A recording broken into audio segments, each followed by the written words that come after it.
Hey guys, Micah from Black Bear Custom Kydex.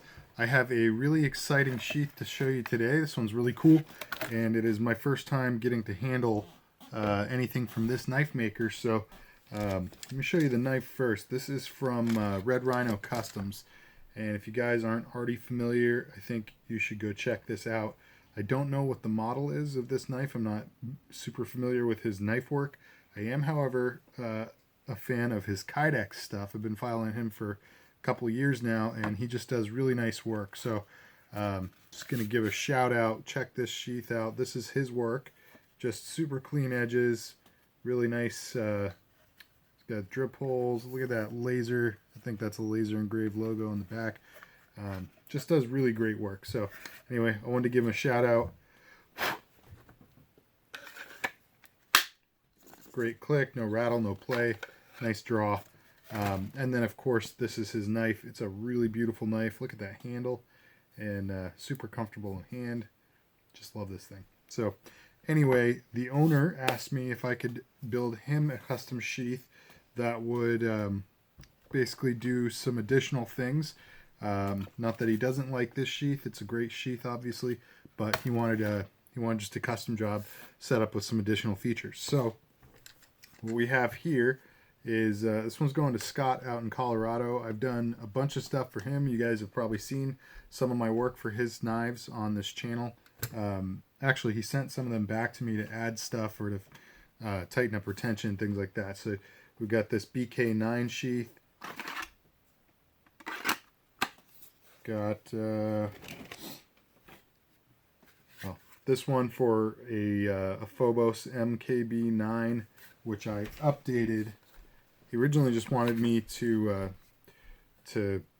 tweak one thing on the sheath, but I decided I didn't like the proportions on this for my current style, so I actually just reformed the sheath for him. So we have here, this is a mounting plate for a Beach and Tactical pouch. We've got a holder for an Olight S1R Baton 2, I think, an Exotac fire rod holder, and then it's set up on mollies and ready for a sling for baldric carry. This thing is pretty sweet. Super easy draw. Nice click in, no rattle, no play. Just a really nice little setup there. And then we've got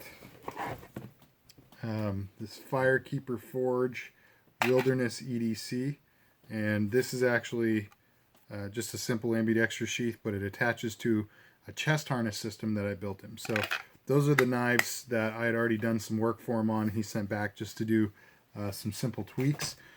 And then this is the one for the Red Rhino.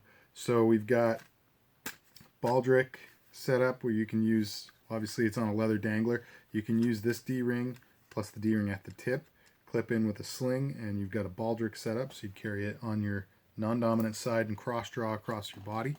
You have an Exotac fire rod holder there, a Molly compatible plate on the back, and so obviously I'm supplying the dangler, but he's already got mollies, and he's got a pile of molly locks from me, and he's got some slings as well, so he's all set there. He's got a fire rod, so I was just building this sheath. This is the first of its kind that I've done.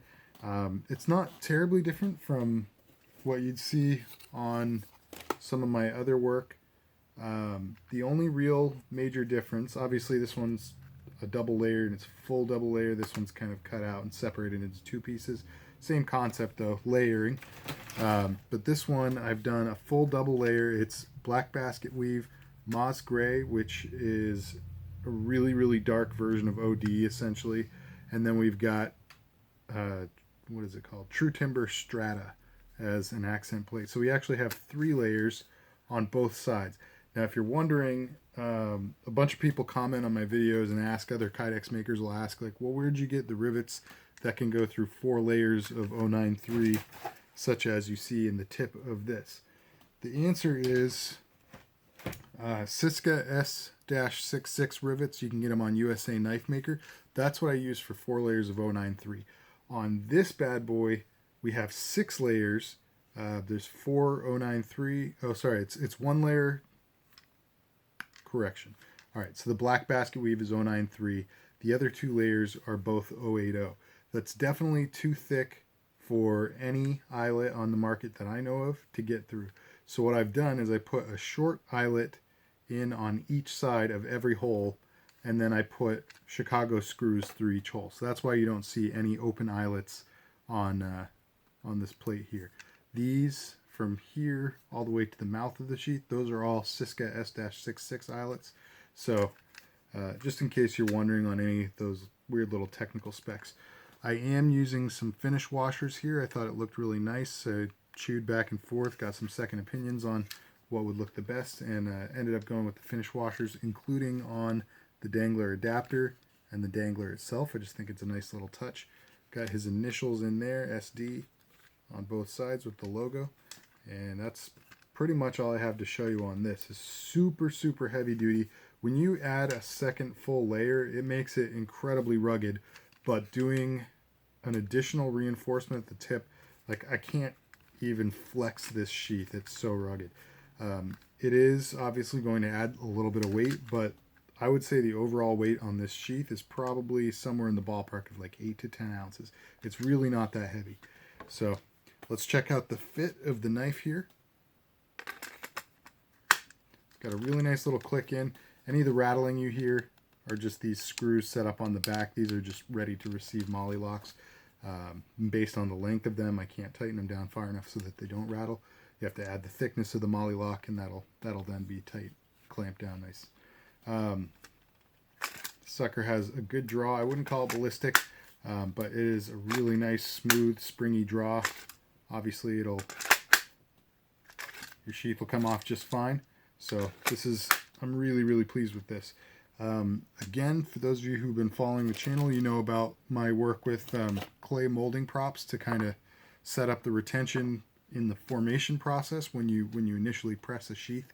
So for those of you who are interested in geeking out for just 1 second, especially if you're a Kydexer, I'm sure this will interest you. Basically, what I'm doing is I take a ball of clay and I push it up under the handle scales to give it a contour. I push it into the forward choil as well, and then I gently kind of peel it off so it keeps the same shape, and I bake the piece of clay. Then I take it to a belt sander and a Dremel, and I just carve down the contour that I ultimately want. So what you see there, I tape it in place before I press the sheath. So we have something that fills that forward choil in, so no Kydex gets in that groove, and you don't have to worry about it scuffing your blade on the way out, nor do you have to worry about that creating a tight spot where you don't get a smooth draw. And then up here, once I've formed the sheath, it ideally has, if I get the contour correct, sometimes I don't get it perfect the first try, but if I form it correctly, if I cut the contour correctly, once that sheath is pressed, it already has those kind of retention divots that it needs to create perfect retention on your blade. So this particular one came out perfect first try. I was really pleased with that. Obviously, it takes a little bit of time investment up front, but it does result, in my opinion, it results in a better quality product for the end user. So that is what I've got here. Just has great retention, no rattle, no play, any direction, and I love the draw on this thing. So I'm really pleased with this. Scott, I hope you like it too, brother. I'll be sending this out real quick, and yeah, just give you one good, I apologize for the lighting, it's not particularly good, but maybe I can give you one good close-up of some of that finish work. That's one thing that I do put a lot of time and effort into, is trying to make the edges look really nice, seamless edges.